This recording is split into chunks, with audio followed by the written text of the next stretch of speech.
Genshin Impact might just be the worst atrocity committed by mankind. The Roman Empire has nothing on Paimon, put it on my gravestone.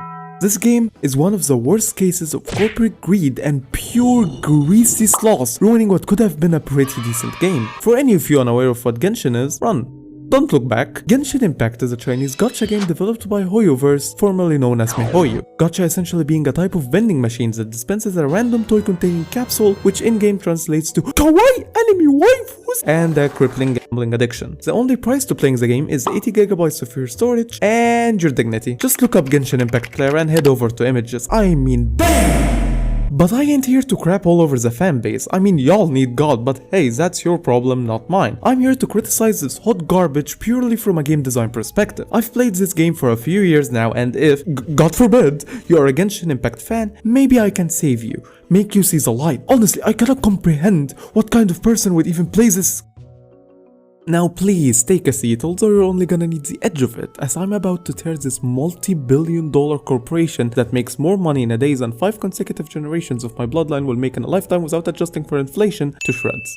Firstly, I think it's important to start with this since this is the entire foundation of the first area Mondstadt and by extension carry on to the rest of the game. Now, I'm a person that appreciates creativity more than anything, and there is not a single thing from the first area of the game that is not tripped off. I'm not even exaggerating. Most notably, of course, is from Breath of the Wild. Oh, but Patchy's death said he got the inspiration. Shut the fuck up. The best way to showcase this would be for you to play both games. I'm serious, pretty much everything is ripped off. From the stamina bar used for sprinting and gliding and swimming and using charged attacks, to diving when you jump near a ledge with water, animal stunt for meat and smaller ones to collect to use in making potions, even character moves are ripped off. Helichurls are bokoblins, those guys are moblins, abyss mages are wizrobes, choo-choo jelly? Nah, we got slimes. Ancient guardians that have a weakness at their eyeballs? You mean ruin guards? Ancient core? Ah, the chaos core. Blue nightshade, small lampgrass. Hyrule, Mondstadt.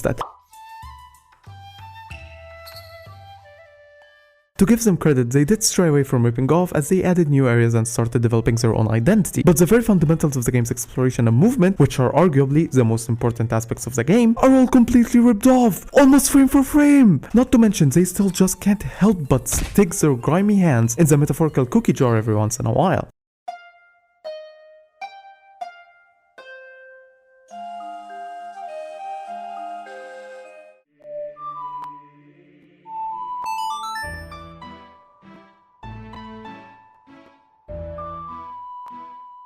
I mean, honestly, it's just downright shameless how they so blatantly try to copy the charm of other creative games with brilliant, hardworking people working behind them, and nobody talks about it. Nobody sees it. I mean, come on, it's clear as day. Am I the lunatic here? The thing is, Genshin Impact is a mobile game first, console and PC game second. And other than that translating to a minimalistic design friendly for a touchscreen, most of their player base would not have access to any of the games they're blatantly ripping off. So you bet your mom's left nostril they're gonna keep doing so. And you know, Jeffrey's in the comments defending the game was his life next to his enemy body pillow. Get a job, Jeffrey! God, you isn't real! I wish he was. But again, to give credit where credit is due, the exploration is fun, for a while before they start rescanning mechanics at least, and bringing this kind of open world exploration to mobile of all places is pretty unique. So in the sense of being a mobile game, I'd borderline recommend. Lovely. Now let's talk about our main character. Of course, we got our own silent self-insert protagonist, meaning a character so bland you can essentially just fill their place in the game, being either Acer or Lumine. And of course, they need some kind of sidekick to keep the interactions going between them and the other characters. Think Midna to Link or Morgana to Joker,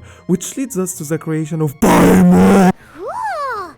Turns out you two and Ningguang like playing with toys just as much as Paimon! Kill yourself. I mean, seriously, who decided this was an okay voice to be hearing for most of the game? I would rather shove sewing needles right through my eardrums than tolerate this ungodly voice. Which brings us to the dialogue. In the words of the legendary game designer Masahiro Sakurai, not being able to fast forward or skip ahead is flat out inconvenient. The main quests are all essentially the same thing. Go from point A to point B, sit through like 50 minutes of unskippable dialogue between the most one-dimensional characters to ever exist, then go from point B to point C, sit through more dialogue and repeat. I swear, Genshin makes Ubisoft games look playable. You have the option to skip lines of dialogue with some delay as to let the animations play out, and trust me, with the seemingly endless amount of dialogue, dialogue, even skipping as fast as possible is honestly a drag. Now, if you have to spam skip dialogue for 6 straight minutes only to get to walk 5 literal seconds before the next dialogue starts, then something is seriously messed up. I mean, seriously, it's not like I'm missing anything by seeing a character do one of like 5 gesture animations reused across every NPC before going back to their idle pose. Like, ooh, thinking, or ooh, shrug. I've seen more animation depths in Roblox, so why not just skip the animations with the dialogue? I mean, I'd be more receptive to it if the presentation was any good or if the characters were interesting in the slightest, but they're not. And the voice acting, at least the English one, it's just plain bad.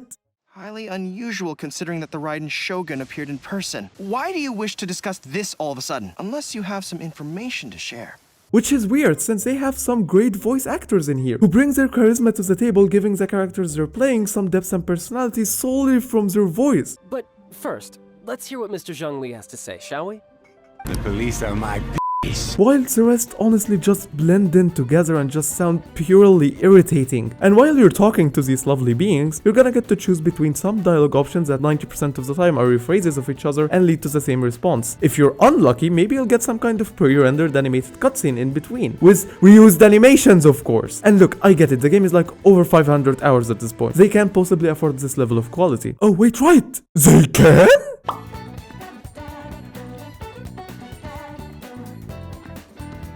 But assuming that they can't, at least if the story is any good, it would be tolerable. Genshin's story, however, is complete dog poo-poo. The characters have no personality. Think of an unremarkable side character of a Pokemon filler episode, and even that is gonna be more interesting than the garbage this game's gotten here. And oh my god, those who had potential were just completely annihilated. The game tries to explore so many good themes and ideas, but they just trip over their own ass and somehow mess it all up. Raiden Shogun being an oppressive ruler, isolating her land from the rest of the world to avoid change and suppressing any form of pushback from her people to achieve eternity. That's interesting, it has potential. Then you beat her up and suddenly she's demoted to being your kawaii date, going through town, surrounded by the people she's oppressed for God knows how many centuries, which is not acknowledged by a single soul. And everything is just sunshine and rainbows, yay!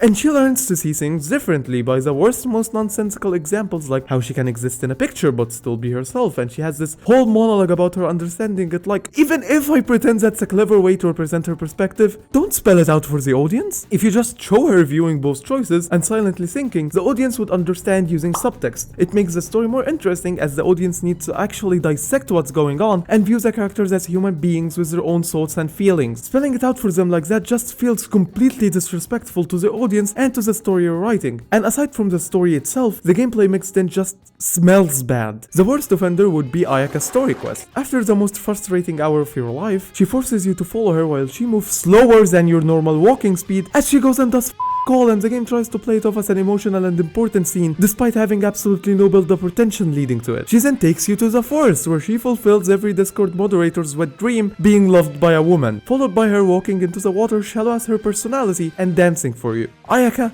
you f***ing If it were me, the answer would be simple. Oh? And that would be...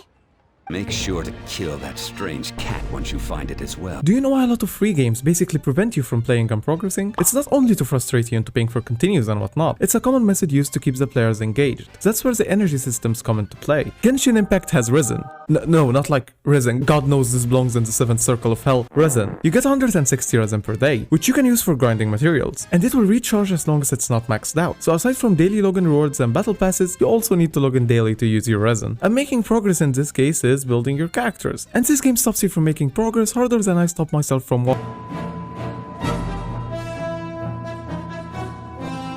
I did the math, and on average, to max out one 5-star character, you need over 4,490 resin. That's over 28 days of grinding, and I'm only counting the things you're required to spend resin for. So things like Mora, character XP, and these gemstones, which you most likely will need to spend resin for, are not included as you can get them from exploration. Most materials also have stupid limitations on them, like only being able to grind for them 3 days a week, but as for the things that can't be obtained through resin, you'll need a ton of enemy drops, enemy spawns are limited per day. You'll need a ton of materials like flowers and minerals from around the map. They also spawn in a limited amount per day. Luckily, the workaround for this is joining another player's world, but it's still tedious at best. So say you finally max out your character. Congrats! stats. It's dog shit. Because you, my friend, didn't add any artifacts. Artifacts are equipment that add special buffs to your character. You can equip 5 of them, 1 of each type, and you'll get a buff when you have 2 or 4 pieces of the same set equipped. Assuming we're working with 5-star artifacts here, which most people would be, you get 1-star artifact per 20 resin. Each artifact has its own randomly generated main stats. This one increases with every level you get the artifact to. It also has 2 randomly generated substats, and another 2 also randomly generated that get added as you upgrade your artifact. On 5 instances, 1 of the 4 will be randomly picked and upgraded. So you need to get the right artifact set with the right main stat and have the right substats added to it, and have the RNG upgrade the correct substats with each instance. And as unlikely as this already is, I'm fairly certain the game is rigged to be against you with every artifact piece. Most times you'll get a good piece and start upgrading it only to watch helplessly as the game adds a substat useless to the character you're currently building and proceeds to upgrade it with every single instance, leaving the piece to be practically worthless.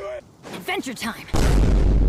And now that we're done talking about the hell that is building characters, it's finally time to address the elephant in the room. What makes a game fun is purely subjective, but Genshin Impact is a game fueled by nothing but your pure desire of playing. Everything you can do in this game, whether it be opening chests, playing through quests or events, will get you primo gems. 160 of these gems gets you 1 wish/roll. Most times the chance is close to 0.6% to get a 5-star, but it varies as you can see from this chart here. But most importantly, at the 90th wish, a 50-50 chance will be triggered, getting you either a standard 5-star character or the special limited time 5-star character. Getting 1 wish takes approximately 1 hour of grinding, take it or leave it. And the alternative to that is, of course, with 1 wish costing around $2.6. When you wish, you get a wishing star flying onto screen. The star can be one of 3 colors: blue representing a 3-star weapon, mostly useless, purple representing a 4-star, and gold for a 5-star. The game makes those 3 colors very hard to tell apart for a short duration. This is where the main dopamine hit comes in, as every wish seems like it could be a 5-star at first. Of course, most times it's just a 3-star wish, meaning you'll grind for so long only to end up with a book. Well, there goes 3 hours of my life. The game also makes sure that getting 1 wish is as frustrating as can be, and there needs to be timers all around to pump up the FOMO. This all contributes to the illusion of the wishes being valuable. You can just go into any wishing simulator and it obviously wouldn't feel the same. The game has to make sure you view the character as valuable simply because of it being a 5-star and hard to get. And this is my main problem with Genshin Impact. The value given to these characters is all artificial as to keep you getting the dopamine rush and getting you excited whenever you wish, which would lead you into playing the game more, as everything you do will eventually get you more primogems so you can wish again and get that rush of dopamine again. As you can tell, it's extremely addictive. And look, I get it. To some people, the journey is more important than the destination, and getting a character is more exciting than actually using it. But when you grind away hours of your life or hand over your hard-earned money for a chance at getting something that you only want because some corporate schmucks decided it's worth a damn, you'll feel nothing but misery.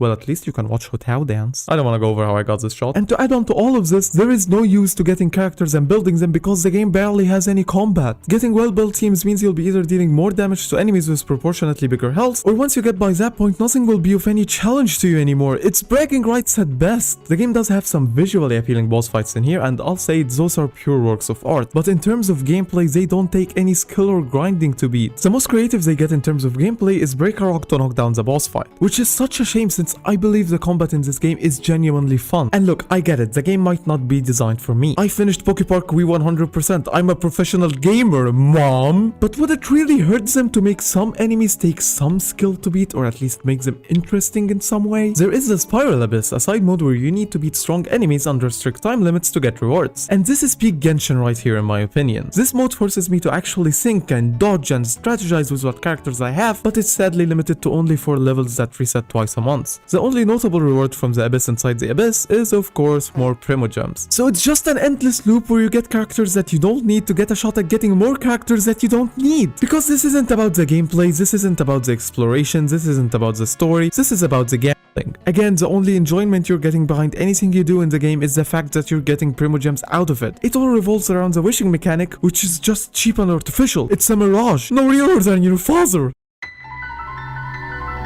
Okay, so by the time I'm recording this, the whole community has been up in flames against the company for months now. Much to my disappointment, it's not because the game could be classified as a violation of the customary international humanitarian law, but because they don't give them enough wishes. So help me God! Oh well, this has been one hell of a hell. So please tell me your thoughts in the comments below. Unless you're Jeffrey, then please, for the love of God and everything that is holy, keep those thoughts in there.